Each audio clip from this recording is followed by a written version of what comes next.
Black Forest, blueberry tart, Florentin with almonds, tutti frutti and chocolate. Week-long preparations for a gala tea are almost complete. The results are nothing short of spectacular. We had fun all day long.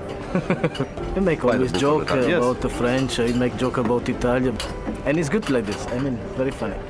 The guests do take notice, but it's not easy to live up to Oceania's reputation as the cruise line for foodies day in and day out. It's funny, if you ask any of your friends when they come back from a vacation, 90% of them, they will tell you, the first thing that will tell you is if they ate good or if they ate bad. They probably won't remember the color of the bed sheet, or they won't remember the chairs in a bar, but they remember the food. We're true to cuisine. We spend more money on the raw ingredients, on the foodstuffs, more money on the galleys. When we build Marina, the shipyard used to kid me that we weren't building a ship, that we were building a floating galley. And I said, why do you say that? They calculated that Marina has more galley space than a conventional 125,000 ton ship.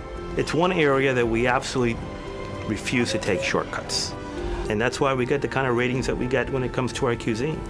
The pesto sauce that you will find on the Toscana menu is hands down second to none. And when I asked where this recipe came from, it actually came from a member of our waitstaff. It came from her grandmother. And so we continuously keep the menu fresh. These are the types of recipes that will resonate with our guests.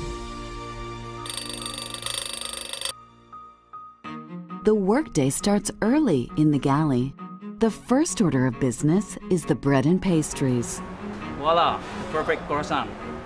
All our flour is from France, because the quality of this bread from the Poulichy flour mill is much better than the regular flour. The butter is from France. We have a special yeast what we're using, also from France. Everything is homemade and everything is very authentic, very European style. Recruiting a world-class culinary team meant scouring the finest restaurants ashore and making offers to the best chefs. But attracting a master chef like Jacques Pepin was a daunting task. I knew somebody who knew him, and they gave me his email address and his phone number. And I was a little bit intimidated. I mean, after all, Jacques was a personal chef of Charles de Gaulle and 3 French heads of state. So I get to go over to Jacques' house, and he taught me how to play boules. And boules is basically French bocce. And I think Jacques kind of makes up his own rules. Next thing you know, we had our first member of the culinary team, Jacques Pepin, our executive culinary director, and he's been with us ever since. I saw the commitment that they have for food, for the quality of food. You always have to go back to the beginning. It's a question of honesty. You cannot really produce extraordinary food with ordinary ingredients. I think the company is committed to spending money to buy high-quality food, and that's what's important. Jacques' Bistro is the first to bear his name. His personal artworks adorn the walls, and his family recipes are shared by guests each evening.